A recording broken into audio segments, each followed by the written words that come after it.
Salam sang debaters. Malam ini saya akan berdebat dengan saudara-saudara muslim namanya Bambang Gentolet. Pak Bambang, nggak tahu untuk siapa Bambang apa ya. Jadi judulnya mengenai rasul palsu. Ya, semoga mereka paham apa itu rasul palsu ya. Karena di Al-Qur'an tidak ada dikatakan rasul palsu. Yang ada adalah tidak ada rasul setelah Nabi Muhammad, kata mereka kan. Nabi Muhammad nabi terakhir. Tapi ciri-cirinya memang tidak ada. Nah, oke kawan-kawan, dia tanpa mengapakan waktu, kita langsung uh, masuk ke punyanya Ibu Syifa ya. Syifana Channel. Ini dia mualaf Syifana ini. Oke ya. Ini share. Sabar ya kawan. Ini. Oke, ke share ya. Selamat menyaksikan. Kita mulai. Dan dilarang untuk saling memotong pembicaraan. Dan sebelum pihak dari lawan bicara ingin memberikan tanggapan, diberikan kode misalkan dengan kata silahkan gitu. Jadi dilarang memotong pembicaraan satu sama lain biar tidak yang mendengar juga tidak merasa ini ya, tidak merasa bingung gitu siapa yang harus didengar kan. Jadi kita mulai aja, ada opening statement-nya dari pihak Muslim, yaitu Mas Bambang Martapura. Dipersilahkan Mas Bambang Martapura untuk memulai opening statement. Ya, Assalamualaikum warahmatullahi wabarakatuh. Ya. Oke, jadi gini, saya kan cuma mencoba aja gitu loh. Jadi kita di sini kan untuk bertukar informasi gitu loh. Ya kan. Jadi sebenarnya rasul palsu itu menurut pandangan Kristen sama Islam itu seperti apa sih gitu loh. Oke, nggak usah berlama-lama lagi. Jadi gini, menurut saya ciri-ciri rasul itu yang pertama, satu, mempunyai sifat seperti sidik yang artinya benar, amanah yang artinya dapat dipercaya, tablik yang artinya menyampaikan, terus fatona yang artinya cerdas. Yang kedua, mempunyai tugas untuk menerima wahyu dari Allah dan diamalkan untuk dirinya sendiri dan disampaikan kepada umatnya. Yang ketiga, menyampaikan kabar gembira dan peringatan. Yang keempat, mengajak umatnya ke jalan yang benar. Gitu. Jadi kalau saya ringkaskan seperti ini. Jadi Rasul itu artinya manusia yang diberi wahyu oleh Allah dan wajib disampaikan kepada umatnya. Ya kan? Nah, apakah Rasul adalah Nabi? Ya, boleh dikatakan demikian. Jadi, tapi ada perbedaan. Jadi, perbedaan Nabi dan Rasul adalah Nabi mendapatkan wahyu yang tidak wajib disampaikan kepada umat, sedangkan Rasul adalah Nabi yang mendapatkan wahyu, namun wajib disampaikan kepada umatnya. Gitu. Nah, di dalam Islam itu mengenal yang namanya jumlah Nabi ya kurang lebih ya sekitar 124.000 orang dan di antara Nabi itu terdapat 313 Rasul ya kan. Lalu yang mungkin yang kita ketahui cuma ya 25 aja lah, artinya sisanya ya kita imani aja gitu loh. Nah oke, jadi itu saja dari saya. Silakan dari Bang Rudi untuk opening statement.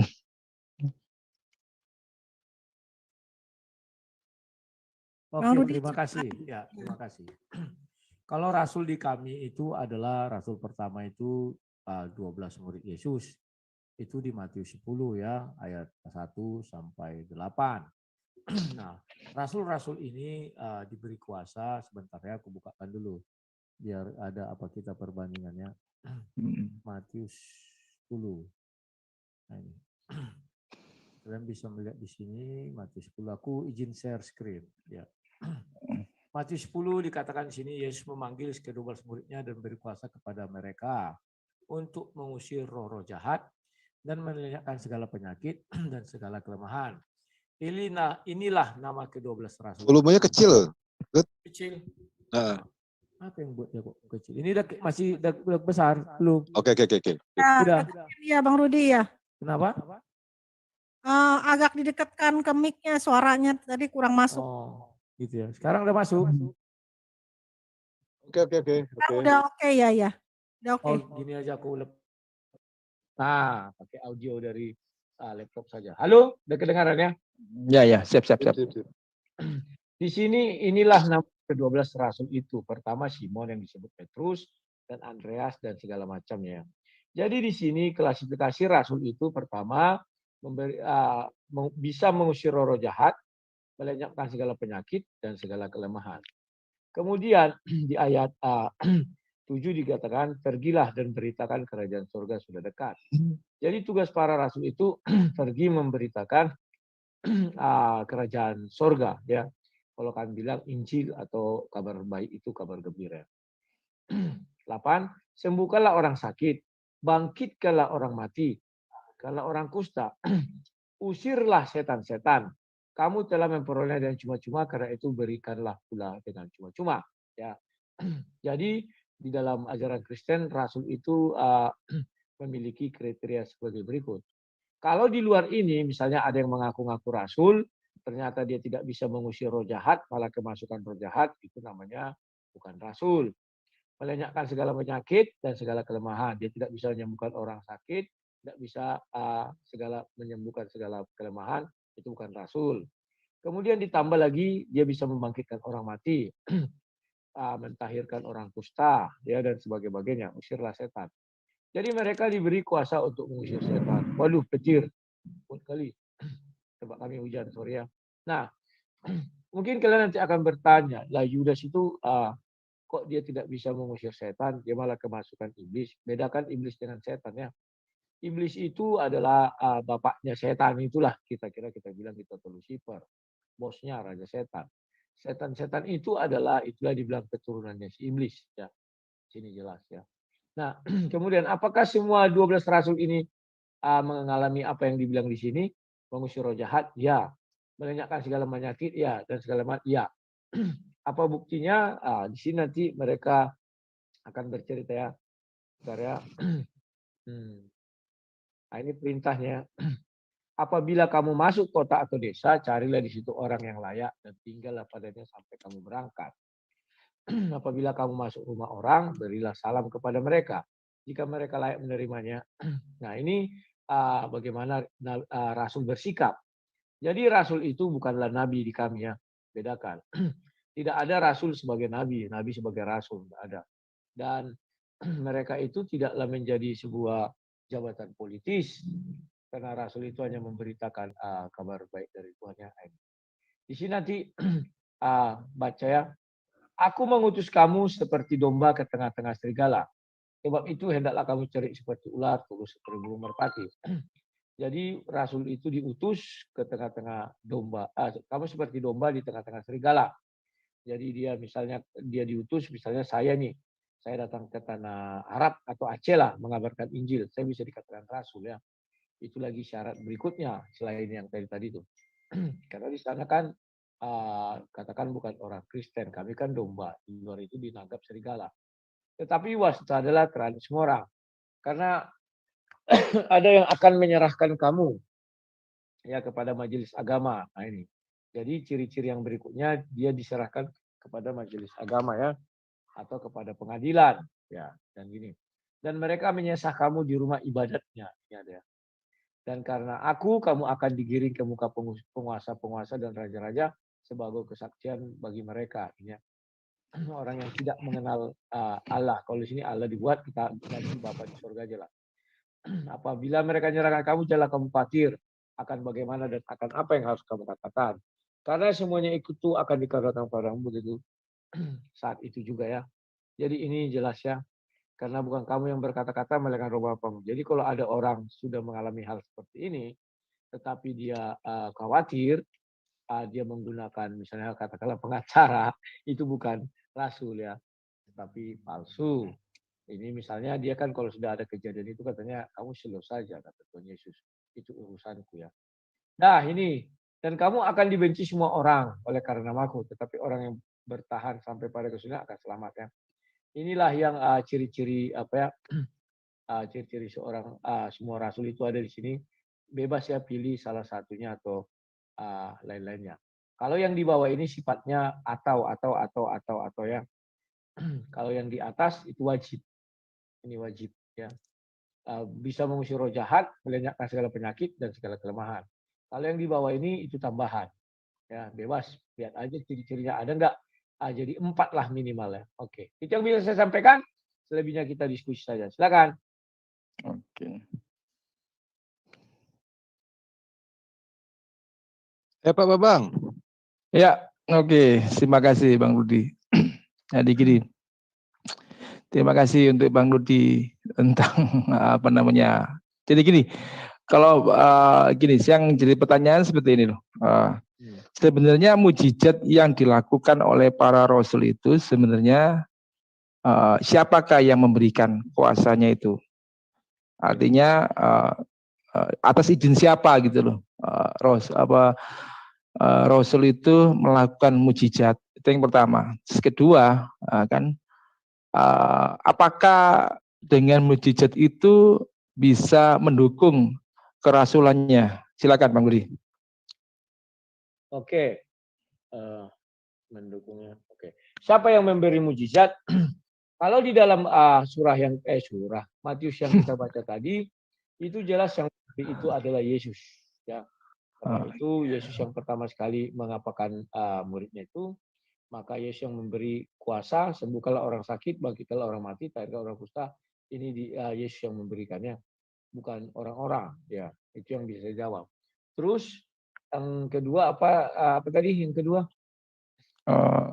Apakah dengan mujizat itu bisa mendukung kerasulannya? Ya. Nah, apakah dengan semua mujizat bisa mendukung kerasulannya? Ya, siapakah yang akan dimuliakan? Kenapa harus mendukung? Kalau yang akan mereka diberi kuasa itu, ya, dia mendukung dong. Karena yang mengutus mereka adalah Yesus Kristus dalam ajaran agama ya. Saya lagi nih berarti ini. Boleh, saya juga boleh. Jadi gini, yang gini. Dari sekian banyak mujizat yang dilakukan oleh para rasul itu, siapakah yang akan dimuliakan? Siap. Suaraku kedengaran jelas ya? Dari semua mujizat yang dilakukan para rasul, siapakah yang akan dimuliakan? Ada yang bilang suaranya kecil sekali. Jelas ya, Yesus Kristus lah. Karena yang mengutus mereka adalah Yesus Kristus dalam ajaran agama kami ya. Silakan. Oke. Jadi tetap, jadi pada dasarnya tetap mujizat itu untuk mendukung pelayanan rasul itu tersebut kan? Ya. Gitu. Oke. Jadi suaraku kedengaran jelas ya? Jelas Bang Budi. Tenang aja lah. Aduh. Ya. Ada yang bilang suaranya kecil sekali katanya. Ya gitu. Jadi ya oke lah. Ya. Jadi kalau dikatakan bahwa rasul itu tetap yang nanti akan dimuliakan adalah Tuhan, ya kan, sebagai pendukung. Artinya kan sekarang gini, yang pertanyaannya adalah berapa banyak orang yang akan menjadi percaya gitu loh. Apakah langsung dengan mujizat itu orang langsung percaya? Apakah langsung orang itu masih menunda percaya? Atau bagaimana ini ceritanya itu dengan adanya banyaknya mujizat yang dilakukan oleh para rasul itu? Tujuan melakukan mujizat, suara kedengarannya segala penyakit. Ya, malah menggema lagi malah. Ya. Jadi tujuannya mereka membuat mujizat itu tujuan melakukan mujizat itu bukanlah menjadikan orang juga langsung dan segala kelemahan. Tuhan. Kalimat di sini segala kelemahan. Kalau itu tujuan itu adalah untuk menjadikan itu memberitakan. Kemudian di ayat 8 itu orang sakit itu dengan memberitakan Injil. Mujizat itu sudah jelas-jelas digunakan untuk apa? Mengusir roh jahat artinya itu kesembuhan rohani, melenyapkan segala penyakit, nah dan segala kelemahan. Ya. Kalau untuk jadi tujuannya mereka membuat mujizat itu pertama roh jahat yang ada dalam dirinya orang itu diusir dan penyakit juga diusir dan segala kelemahan. Kalimat di sini segala kelemahan ya misalnya orang yang frustasi, orang yang apa itu harus dibangkitkan ya. Kemudian di ayat 8 itu sembuhkanlah orang sakit, bangkitkanlah orang mati, tahirkanlah orang kusta, usirlah setan-setan. Kamu memperolehnya dengan cuma-cuma. Jadi itu sudah dipersenjatai Tuhan Yesus mereka dengan kuasa-kuasa seperti itu. Ya, terima kasih. Kalau untuk mengajak orang menjadi pengikut Yesus itu memberitakan Injil, bukan buat mujizat. Oke. Ya, jadi kalau jadi gini, tetap walaupun dengan banyaknya mujizat itu tidak bisa membuat orang untuk percaya dengan apa yang dikatakan oleh Pak Rasul itu. Begitu Bang Rudi ya? Oke, baru aku sadar suara double katanya. Rupanya ini kuhidupkan dua laptop. Oke. Siap. Untung diingatkan layar double, betul. Ya. Uh, Gimana tadi? Jadi gini loh, dengan adanya banyaknya mujizat, ya kan, ya, seperti yang Bang Rudi katakan itu tetap tidak bisa membuat orang itu percaya, gitu loh, ya kan. Artinya boleh dengan demikian, ya, dengan demikian bahwa mujizat itu hanyalah sebuah pelengkap, gitu loh, bukan sesuatu hal yang yang utama gitu loh. Siap, Jadi betul. Itu betul sekali ya. Gitu loh. Itu betul sekali karena mujizat itu bukanlah tugasnya untuk menjadikan orang murid Yesus. Mujizat itu diberikan kuasa kepada mereka, ya tujuannya untuk apa? Tadi sudah saya jelaskan, kalau untuk menjadikan murid itu memberitakan Injil. Sementara mujizat itu untuk menunjukkan kuasa Tuhan yang ada pada diri mereka. Beda kan ya? Orang buat mujizat sehebat apapun, sulit manusia ini untuk percaya. Mereka hanya bisa percaya apabila Injil itu diberitakan dengan baik dan benar. Itu yang bisa saya sampaikan. Kalau mujizat itu dijadikan orang untuk mengikut Yesus, sangat berbahaya. Dan itu, maafin ya, saya agak koreksi orang-orang Kristen. Di dalam keindonesiaan kita sekarang ini, orang-orang bukan Indonesia saja, luar negeri juga kayak Ben Hinn. Orang mencari seseorang itu bukan mencari Tuhannya lagi, tetapi mencari oknumnya itu. Contoh, di Indonesia. Orang misalnya ada KKR Yesaya Pariaji. Wah, ayo, itu Yesaya Pariaji datang, dia bisa menyembuhkan orang banyak. Jadi bukan Yesusnya lagi yang dikenal, tetapi Yesaya Pariajinya. Maka dari itu memang Yesus tepat mengatakan, kalau orang untuk mengenal Yesus itu dengan pemberitaan firman. Untuk mengenal kuasa Tuhan itu dengan mujizat. Tetapi faktanya orang-orang sekarang banyak yang nggak paham hal ini. Sehingga apa? Sehingga manusia pun sekarang dibuat-buat seperti Yesus. Bahkan Yesaya Pariaji itu jubahnya pun disentuh, mobilnya pun disentuh. Ya, itu yang bisa saya sampaikan. Lanjut, terima kasih.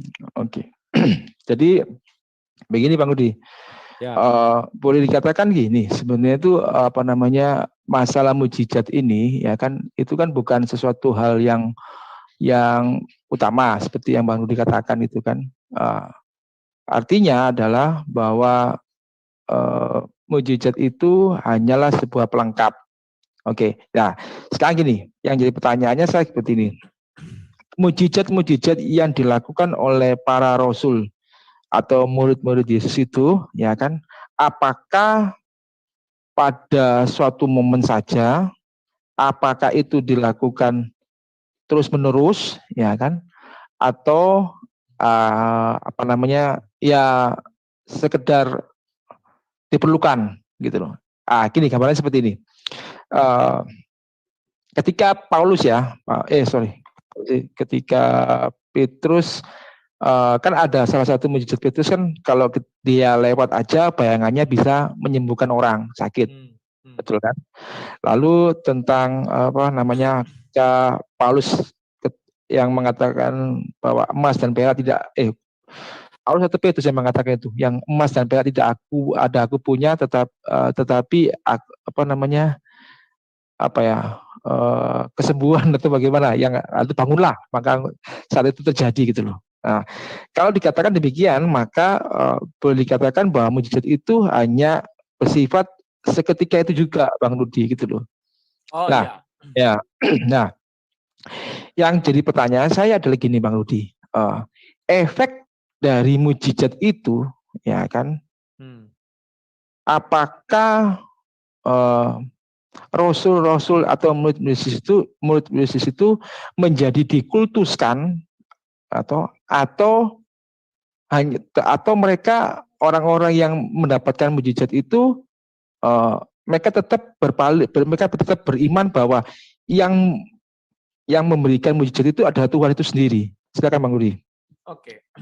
Kalau para rasul zaman dulu, mereka memang mengatakan besar kecil suara Bang Awan. Susah aku dibuat mic-ku ini, ada yang banyak bilang volumenya mic-nya besar kecil, suara abang kalah sama suara lau kan. Ini lomba-lomba, ya dikira orang ini lomba-lomba apa ini? Orasi. Ya, orasi. Oke, kita sudah ada aturan main. Kalau dibilang silakan, baru gantiannya. Iya, iya. Iya, Boleh iya. interrupt ya nanti ya. Boleh interrupt ya.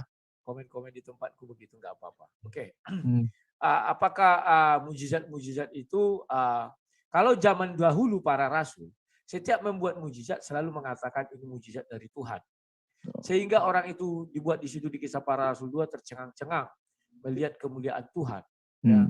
Tetapi orang zaman sekarang, saya memang harus jujur mengatakan, tidak boleh tebang pilih. Orang zaman sekarang ini menjadikan apa mujizat yang diberikan kepada mereka menjadi salah arti. Mereka buat mujizat misalnya di dalam satu KKR.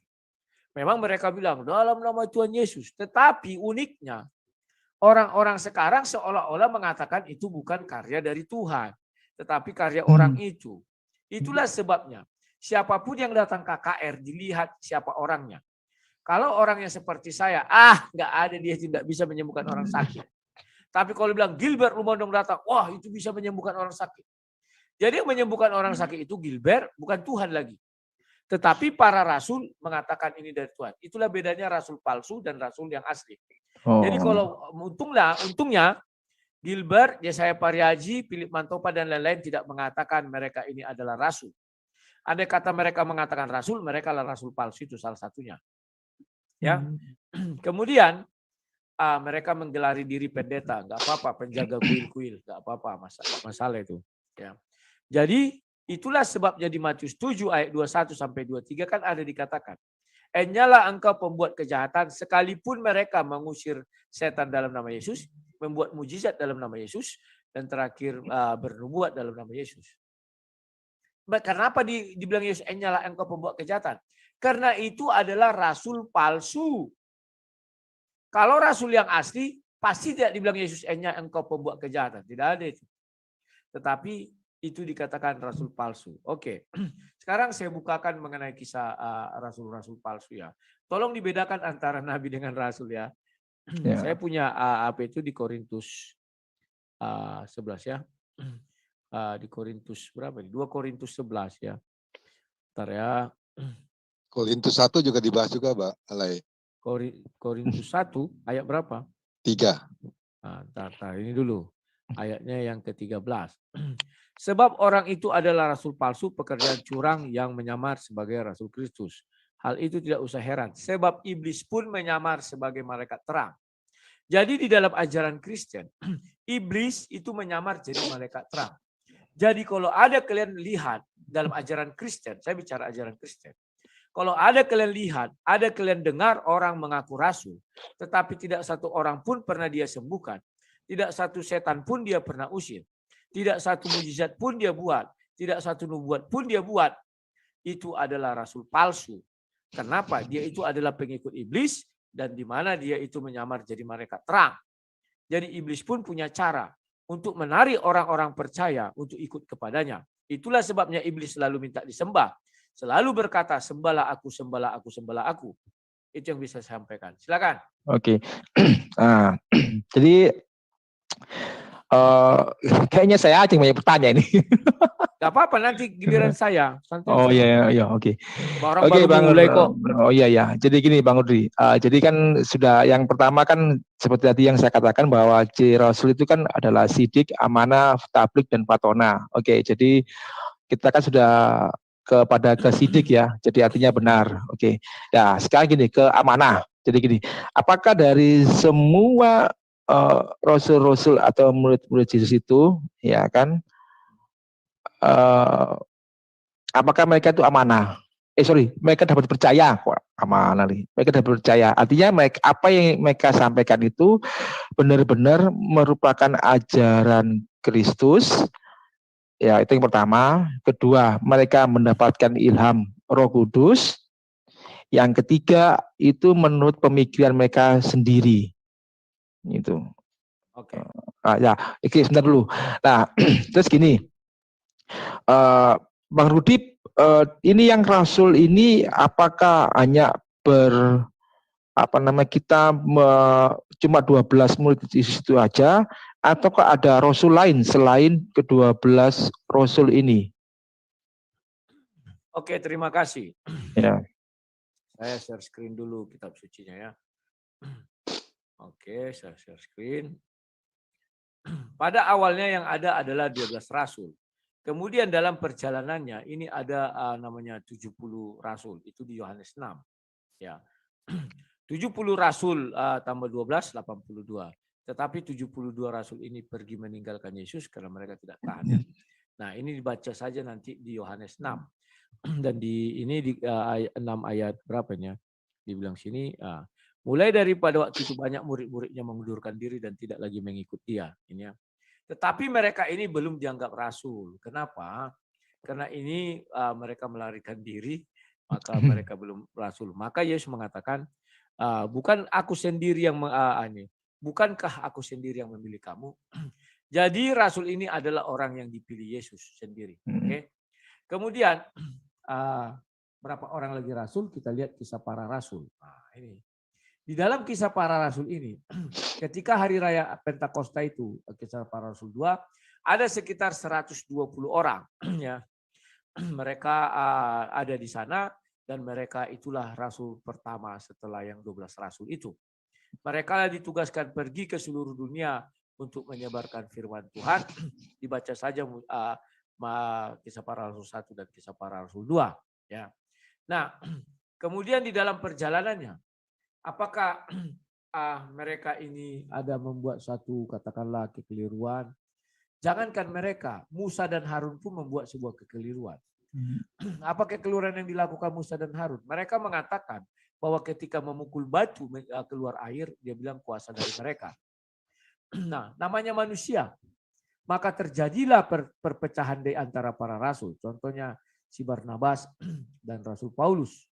Yaitu karena hal-hal seperti itu. Ya, jadi jangankan mereka, Musa pun dengan Harun itu juga melakukan kekeliruan. Jadi itu yang bisa saya sampaikan. Terima kasih. Lanjut. Oke.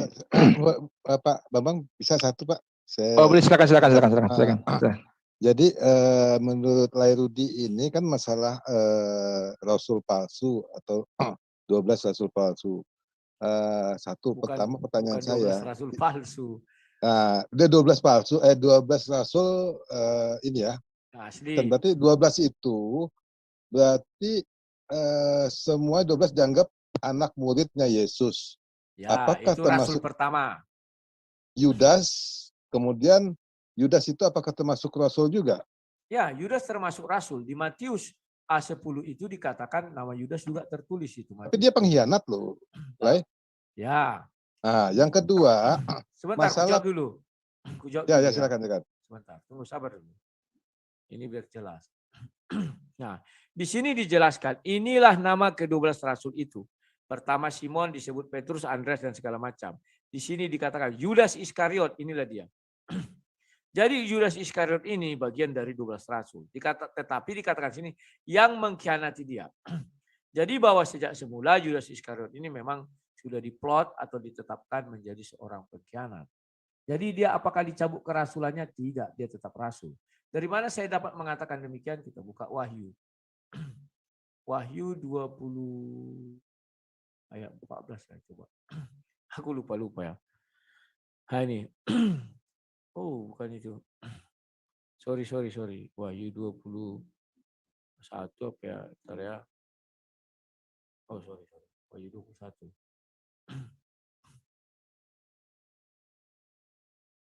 Kali ini. Wahyu 21.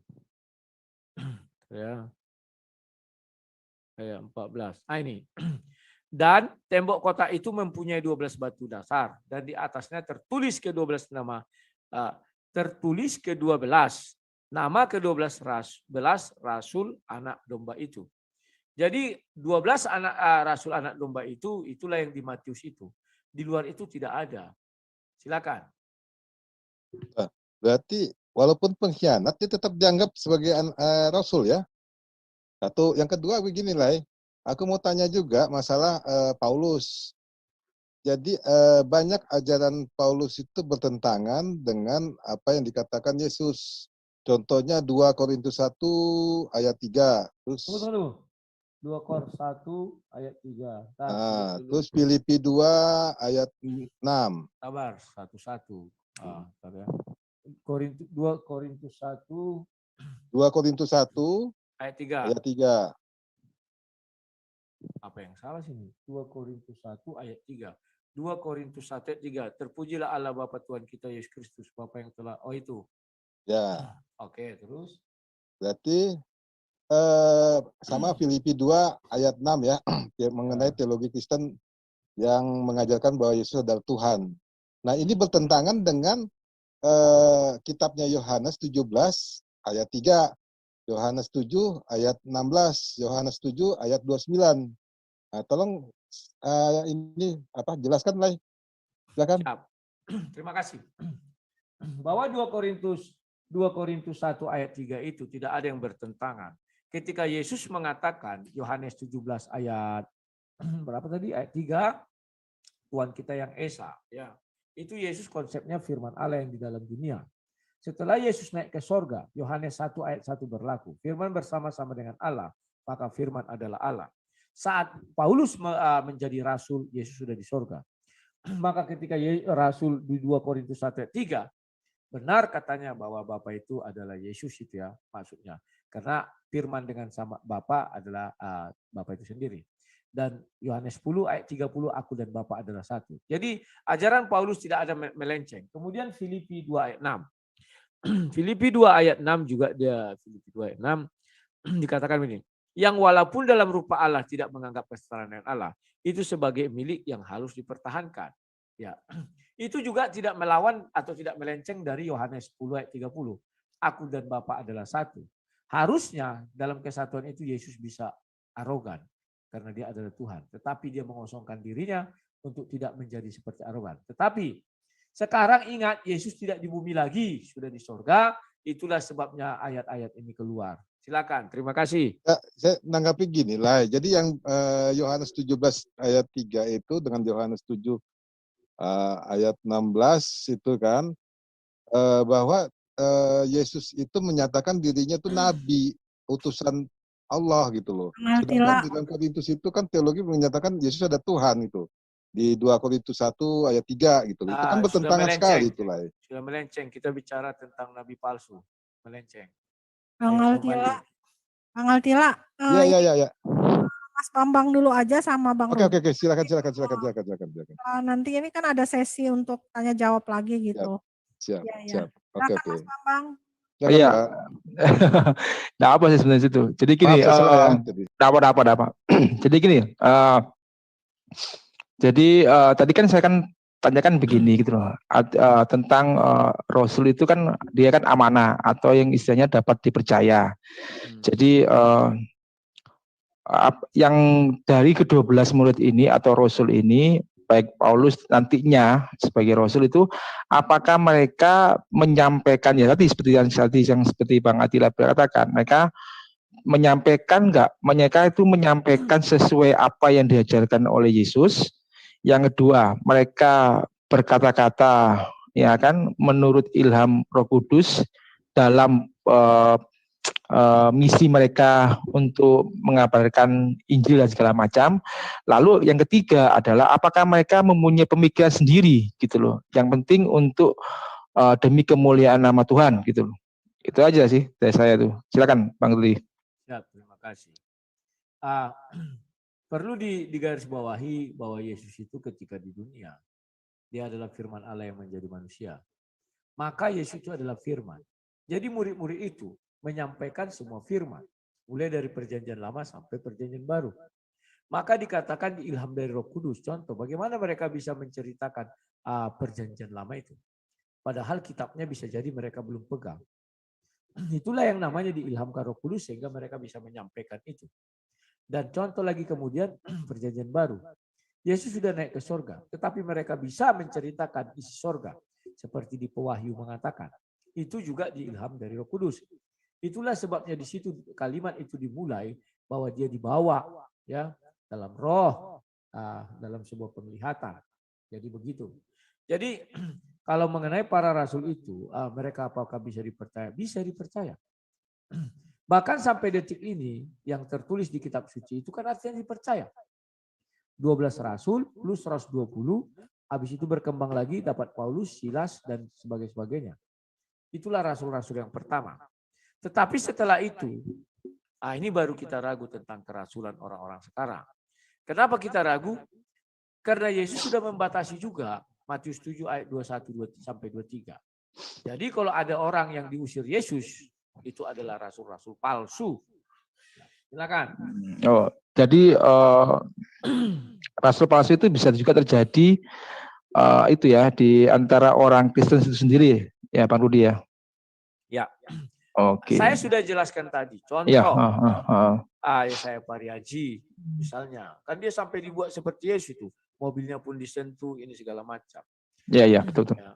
Jadi tidak, rasul palsu itu tidak hanya berasal dari orang luar Kristen. Orang Kristen itu sendiri pun ada. Kenapa? Itulah sebabnya ayat tadi sudah saya bacakan. Mereka menyamar jadi malaikat terang. Jadi dia masuk ke dalam tubuh Kristen juga. Di situ dia berusaha seperti malaikat terang, terus dia bisa mempengaruhi semua orang. Contoh saksi Yehova. Saksi Yehova itu, mereka kan punya ibaratnya merasa pekabar Injil juga. Dan disitulah mereka bisa memutarbalikkan seluruh isi Injil. Itu dari tubuh Kristen itu sendiri. Kalau dari tubuh luar Kristen apakah ada? Ada. Seperti Galatia 1 ayat 8. Ya. Aku bukakan dulu Galatia 1 ayat 8. Biar jelas kita apa buktinya. Rasul ya, bukan Nabi. Saya nggak bicara Nabi, Rasul. Galatia 1 ayat 8. Dikatakan begini. Tetapi sekalipun kami atau seorang malaikat dari sorga yang memberitakan kepada kamu satu Injil yang berbeda dengan Injil yang telah kami beritakan kepadamu, terkutuklah dia. Jadi kalau ada kita dengar orang bicara Injil atau bicara Yesus atau bicara Bapa di sorga dan dikaitkan dengan Yesus dan dikaitkan dengan berita kabar dari sorga itu, berbeda dengan apa yang disampaikan oleh para rasul yang 12 itu, dan juga yang 120 orang itu yang Roh Kudus turun, dan juga setelah rasul-rasul berikut seperti Paulus, ya, maka itu bukanlah rasul yang asli, tetapi rasul palsu ya. Maka dikatakan di sini terkutuklah dia. Kristen itu sudah ada jauh sebelum rasul-rasul palsu itu datang. Jadi kalau ada, maaf ini saya tidak menyinggung agama kalian. Kalau ada yang memberitakan, contoh Yesus tidak mati di salib, bagi kami itu rasul palsu. Dan jelas dikatakan di situ ada malaikat yang menyampaikan beritanya. Malaikat itu pun dibilang di ayat itu terkutuk. Berarti iblis atau malaikat terkutuk itu kan iblis. Karena dia dikutuk Tuhan. Di Kejadian 1 ayat, Kejadian 3 ayat 14. Ya. Jadi setiap ada Injil yang berbeda, itu adalah Injil palsu, rasulnya palsu, malaikatnya malaikat terkutuk, dan orang yang mempelajarinya juga terkutuk. Itu jauh hari loh.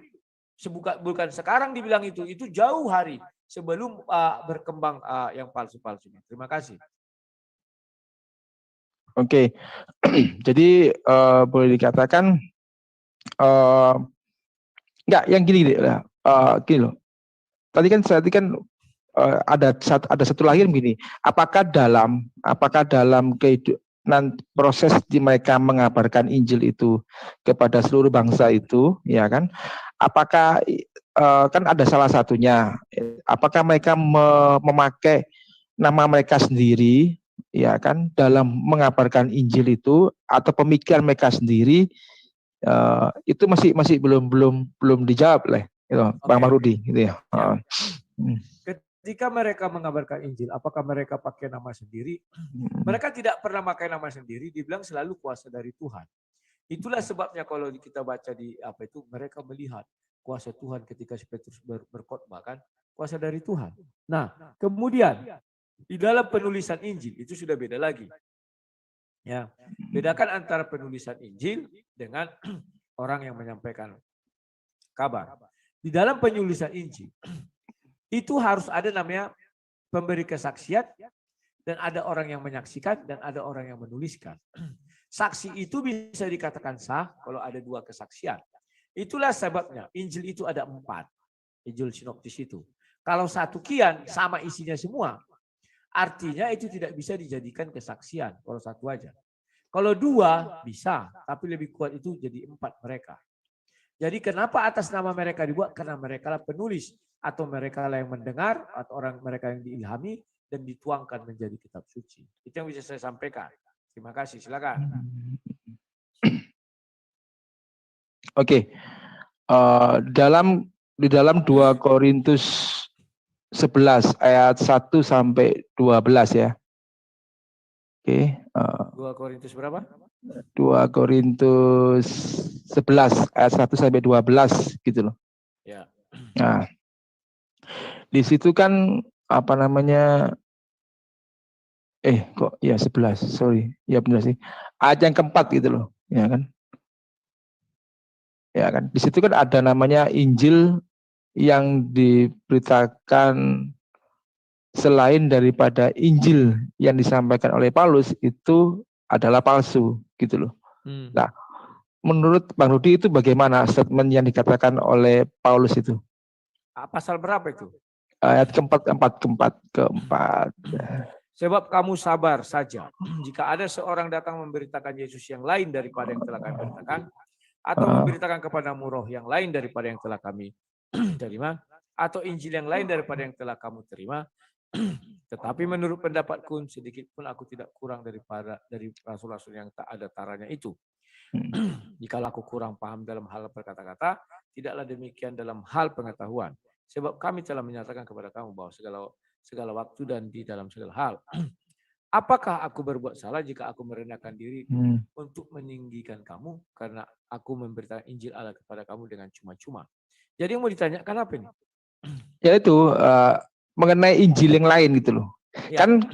Kan kayak Paulus kan juga mengabarkan Injil. Ya. Yohanes juga mengabarkan Injil, Yakobus juga mengajarkan Injil gitu loh. Nah, kenapa kok Paulus memberikan statement seperti ini, Bang Rudi? Gitu loh. Ya. Karena Paulus itu kan seorang rasul, maka dia bernubuat. Makanya di Galatia itu tadi saya sudah katakan bahwa Galatia 1 ayat 8 itu dibicarakan jauh-jauh hari, ribuan tahun, ratusan tahun lah sebelum munculnya para nabi-nabi palsu. Maka di 2 Korintus juga sama, Paulus juga yang mengatakan, Galatia, Korintus itu Rasul Paulus yang mengatakan. Jadi Rasul Paulus ini kan diilhami dari Yesus Kristus. Yesus Kristus sudah membukakan pemikiran sama dia. Bahwa dia bisa bernubuat bahwa pada masa yang akan datang akan ada nabi-nabi palsu yang memberitakan Injil yang berbeda dengan apa yang diberitakan oleh para rasul. Dan itu sudah terbukti. Banyak orang-orang yang memberitakan Injil yang berbeda dengan Injil yang disampaikan para rasul. Dan itu bagi orang Kristen adalah rasul-rasul palsu. Maka terkutuklah rasul palsu itu. Dan juga itu disampaikan oleh malaikat-malaikat terkutuk atau malaikat-malaikat pendosa yang berasal dari goa-goa. 2 Petrus 2 ayat 4. Di sana dikatakan bahwa malaikat-malaikat pendosa itu letaknya di goa-goa. Jadi dalam ajaran Kristen, jikalau ada malaikat-malaikat rasul-rasul bertemu malaikat di goa-goa, itu adalah malaikat terkutuk dan nabi rasul itu adalah rasul terkutuk dan pengikutnya adalah terkutuk. Dan intinya pas seperti apa yang dinubuatkan itu bahwa mereka menyampaikan Injil yang berbeda dengan apa yang ada di Bible. Terima kasih. Oke. Oke, kembali lagi seperti tadi itu, ya kan? Jadi saya bisa jadi gini. Artinya gini, jadi pertanyaan gini, apakah di dalam sejarah The Bible itu sendiri pernah enggak adalah Petrus dengan Paulus itu bertentangan dalam, misalnya kan gini, kan kalau saya pernah baca itu kan kalau nggak salah pernah Petrus itu duduk di antara Yakobus, habis itu kan Paulus datang dengan jemaat Antioquia, terus Paulus berdiri gitu loh, ya kan, akhirnya Paulus menegur Petrus gitu loh. Lah itu bagaimana Bang Rudi sikap seperti itu? Terima kasih. Memang pernah terjadi perselisihan antara Paulus dan Petrus, Paulus dan Barnabas, dan rasul-rasul lain juga ada terjadi perselisihan. Perselisihan mereka itu memang kalau kita lihat bukan kepada isi Injil, bukan kepada isi Injil yang mereka sampaikan, tetapi perselisihan kepada tafsirnya. Atau kalau kita bisa katakan perilaku mereka dalam kehidupan sehari-hari, mereka terjadi perbedaan-perbedaan. Tetapi kalau Injil yang mereka sampaikan itu tidak berbeda. Semuanya sama. Ya. Jadi tidak ada perbedaan di situ dan itu memang dan itu sering terjadi. Tetapi mereka tidak lantas menjadi bermusuhan, saling marahan dan begitu, tidak. Tetapi mereka memang ada kalanya mereka tetap bersama dan ada kalanya mereka pergi. Kayak Barnabas kan akhirnya pergi, ya, memberitakan Injil ke tempat lain. Ya, itu yang bisa saya sampaikan. Silakan. Oke. Gini, Pak Rudi, mengenai Paulus yang memberitakan Injil kepada bangsa non-Yahudi, ya kan? Oke. Nah, setahu saya itu Petrus itu tidak pernah boleh dikatakan itu nggak pernah ngasih izin gitu loh sama Paulus itu. Ini seingat saya loh ya, seingat saya. Kenapa saya mengatakan demikian? Karena Petrus pun ketika dalam suatu mimpi disuruh makan dengan barang-barang makanan-makanan yang haram, ya kan, itu sebelumnya Petrus tidak pernah memberitakan Injil kepada selain bangsa Yahudi, gitu loh. Nah, kalau dilihat dari sejarahnya, ya kan, Paulus ini sebelum dapat izin dari Pak Petrus, dia menyampaikan Injil kepada bangsa non-Yahudi, gitu loh.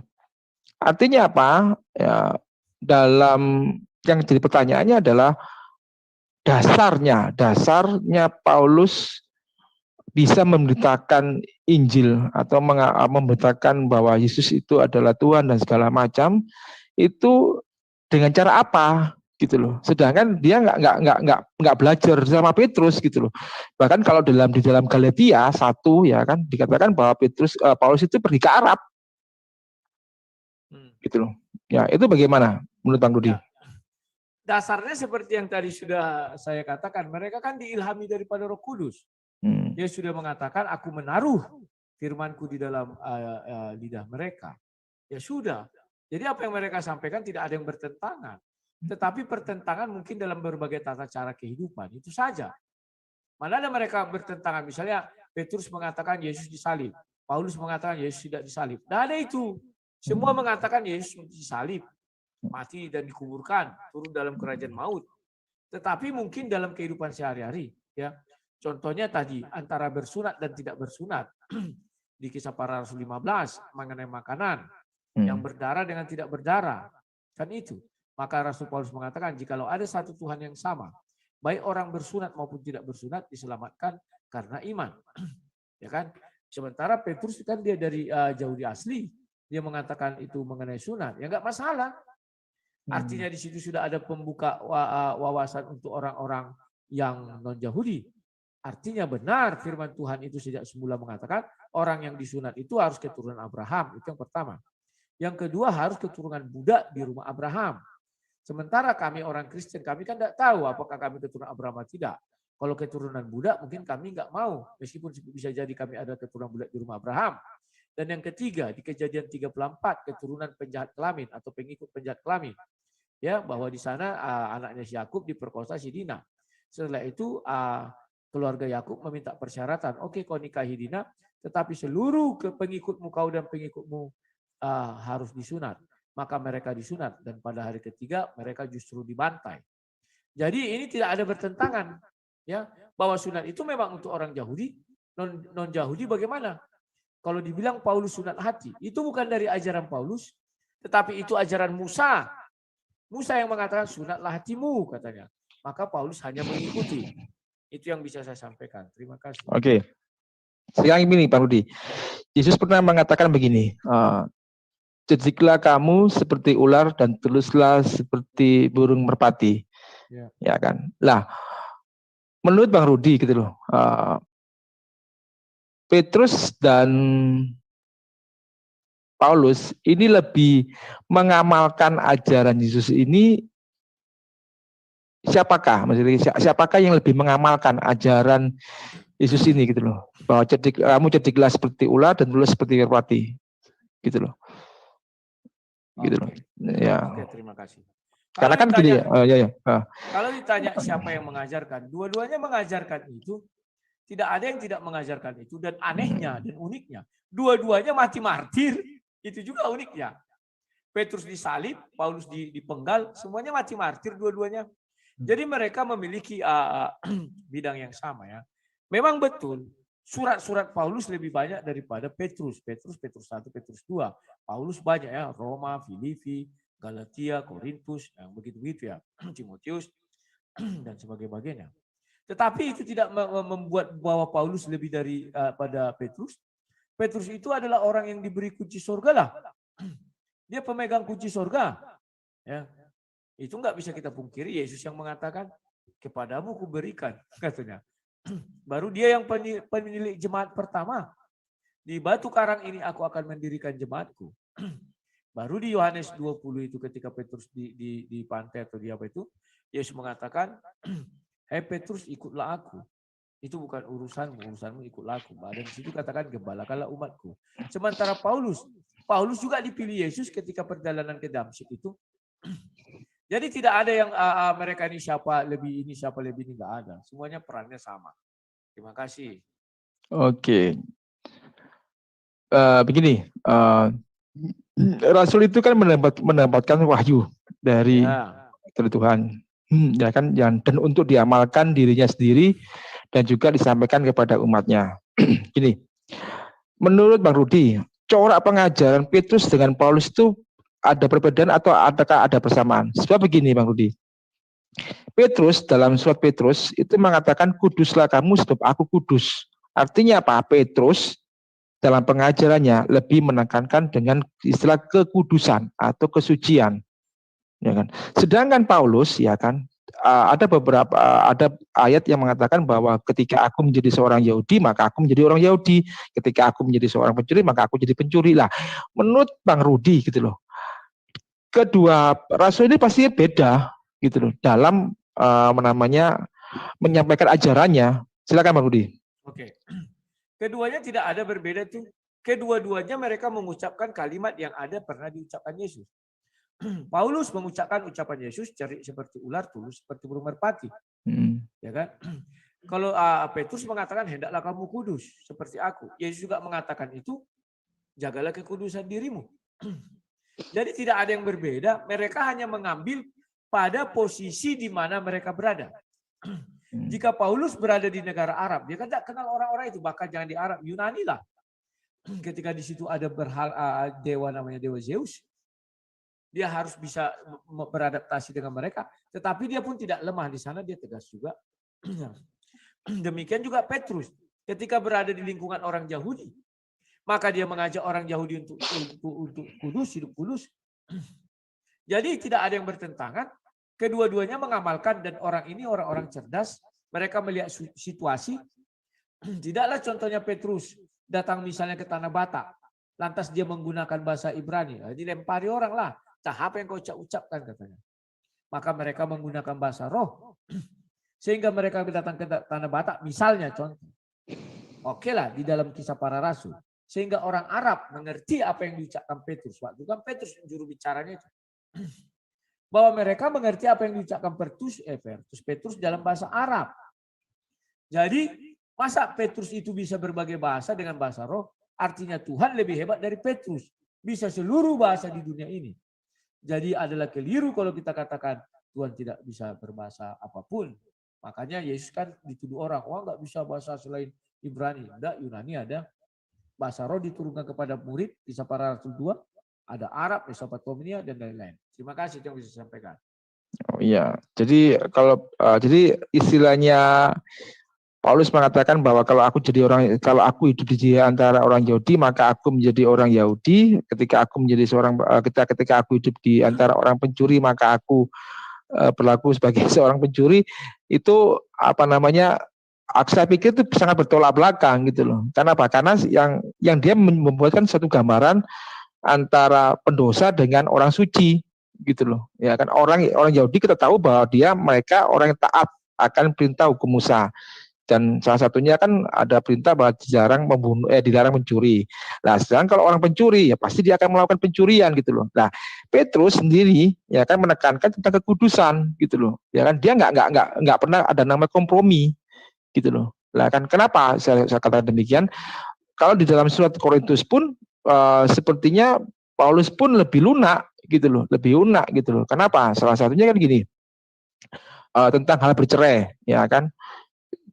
Dia mengatakan bahwa kalau kamu bercerai, ya kan, maka kamu nggak bisa menikah lagi, gitu. Kamu harus kembali lagi kepada suamimu. Ini kita, ya kan. Lah, pertanyaannya adalah, sedangkan dalam hukum Musa itu nggak bisa seperti itu, gitu loh. Kalau kamu cerai sudah. Dan kalaupun kamu kembali lagi itu berzina, gitu loh. Ya kan. Artinya apa? Boleh dikatakan Petrus sama Paulus ini mempunyai dua konsep berbeda dalam pengabaran Injilnya. Gitu Bang Rudi, gitu loh. Kalau ya, silakan Bang Rudi. Kalau kita jelaskan tadi, tidak ada yang berbeda, cuman mereka menggunakan dua ayat yang berbeda. Karena itu merujuk kepada kondisi masyarakat di mana mereka dua berada. Paulus menggunakan kalimat jadi seperti ulat, tulus seperti burung merpati. Maka tidak salah kalau kita masuk kandang kambing mengembek, masuk kandang harimau mengaum. Jangan kita masuk kandang harimau mengembek ya diterkam harimau. Kan demikian. Itu kan cerdik namanya. Nah, sementara Petrus jelas mengatakan kudus. Yesus pun mengatakan kudus. Ada kalimat-kalimat itu. Kenapa Petrus mengucapkan itu? Karena Petrus kan ikut Yesus kemana-mana. Kenapa Paulus tidak mengucapkan itu? Karena Paulus ditemui Yesus di tengah jalan ketika mau ke Damsyik. Jadi ini sudah dua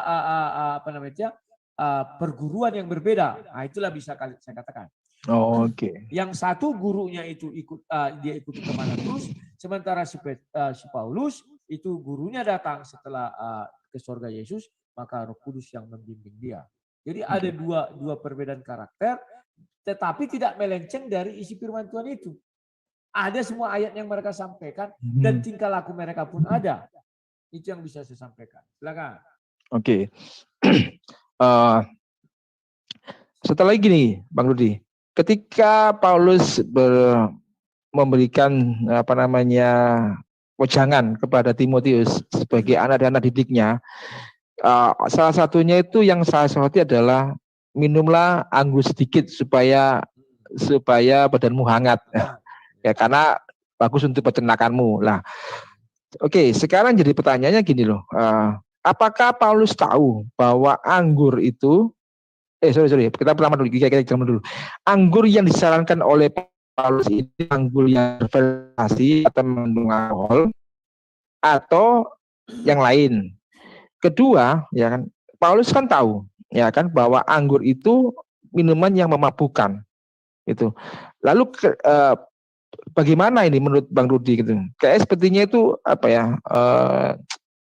kayaknya boleh dikatakan itu ini aja yang salah atau yang benar itu, gitu loh. Silakan Bang Rudi. Ya, saya jelaskan. Ya. Betul Paulus menyuruh orang meminum, tapi jangan sampai mabuk katanya. Hanya untuk menghangatkan badan. Dan betul anggur itu memabukkan. Tetapi dia memabukkan kalau diminum berlebihan. Kalau diminum secukupnya justru menghangatkan badan. Itu diucapkan dalam kondisi apa? Di daerah-daerah yang dingin atau pada musim dingin. Kalau musim panas tidak mungkin disuruhnya minum anggur, teler semua. Nah, bahkan Yesus pun apakah melarang orang minum anggur? Ingat kejadian di pernikahan di Kanaan. Yesus mengubah air menjadi anggur. Ya. Nah, anggur di situ anggur yang bagaimana? Bukanlah anggur yang memabukkan. Ya, tapi menghangatkan badan. Artinya tidak diminum berlebihan. Kalau diminum berlebihan maka mabuk. Karena di dalam air itu tidak ada dijelaskan mereka mabuk semua. Enggak ada. Tetapi mereka bersuka cita. Yang punya pesta bersuka cita juga. Artinya di situ orang meminum anggur hanya untuk sebagai penghangat badan. Kalau untuk memabukkan lain posisi tempatnya. Alkitab juga menjelaskan ada itu yang mengenai memabukkan ya. Jadi tidak ada yang bertentangan. Silakan. Oke. Jadi satu lagi nih. Jadi jadi istilahnya itu apa yang disampaikan oleh Paulus itu fleksibel gitu ya. Kok menurut Bang Rudi ya? Apa yang disampaikan Paulus bukan fleksibel, tapi semuanya terdapat di dalam kitab suci. Oh gitu ya. Soalnya kalau iya contoh. Orang sering mengatakan Paulus ini membatalkan hukum sunat. Mana pernah Paulus membatalkan hukum sunat? Oke. Gua ambil ayatnya ya. Sebentar. Nah, sebentar ya, sabar-sabar. Biar orang lebih paham ini. Jadi tuduhan-tuduhan ini bisa kita bukakan. Ketika Paulus mengatakan hati, kita itu bukan ajaran Paulus, tetapi ajaran siapa? Ulangan 10 ayat 16. Bukakan dulu share-nya. Ulangan 10 ayat 16. Ulangan 10. Ulangan 10 ayat 16. Sebab itu sunatlah hatimu dan janganlah kamu sebab itu sunatlah hatimu dan janganlah lagi kamu tegar tengkuk. Jadi kalimat sunat hati ini bukan berasal dari Paulus. Dia tidak ada nego-nego, enggak. Bagi orang keturunan Yahudi, Paulus tegas mengatakan harus disunat. Saya pun bersunat, kata Paulus. Ya. Tetapi bagi orang di luar Yahudi, sunatlah hatimu, katanya. Itu bukan Paulus yang mengajarkan, tetapi Musa. Sejak semula Musa mengajarkan itu. Tetapi Paulus merangkailah dua sunat ini. Apa kata Paulus? Jikalau ada satu Tuhan yang sama, baik orang bersunat maupun tidak bersunat, itu diselamatkan karena kasih karunia. Terima kasih. Sudah 1 jam. Giliranku lagi bertanya bisa? Oh ya, boleh, silakan Bang Rudi. Oke. Kita istirahat dulu atau gimana? 2 menit minum kopi apa? Minum dulu ya. Oke, ya silakan. Ibu Sophie bisa istirahat dulu atau gimana? Sifana. Si Pana ya, Bu, si Pana. Ya silakan istirahat dulu Bang Rudi, ngopi-ngopi, tidur-tidur dulu. Ya. Jangan sampai ketiduran. Saya mau menanggapi banyak loh Pak Bang. Kawan-kawan, saya akan pindah channel dulu ya. Yang di Facebook, mari gabung di YouTube. Tapi udahlah, saya buka aja lah di Facebook. Saya ikhlaskan, ya nggak harus dari YouTube ini. Saya memang betul, saya lagi kejar setoran untuk bangun rumah anak terang ya. Tetapi tidak harus dari itu ya. Biarlah saya buka aja semua. Tetapi saya ganti judul. Kenapa? Agar kawan-kawan besok yang melihat bisa nggak panjang-panjang kali ya kawan-kawannya. Dan mengenai sound, aku bingung kawan. Aku sudah berusaha sebaik mungkin, tetap suaranya kecil. Aku pakai mic kecil, aku pakai mic dari laptopnya juga kecil. Aku nggak tahu apakah itu bisa disetel dari Zoom, aku nggak tahu ya. Mudah-mudahan tidak terjadi. Oke, nggak apa-apa ya, penting kalian dengar lah. Paksakan aja telinga. Kita sekarang ganti channel dulu ya, sabar ya kawan-kawan ya. Ini kita masukkan dulu. Oh, sebentar.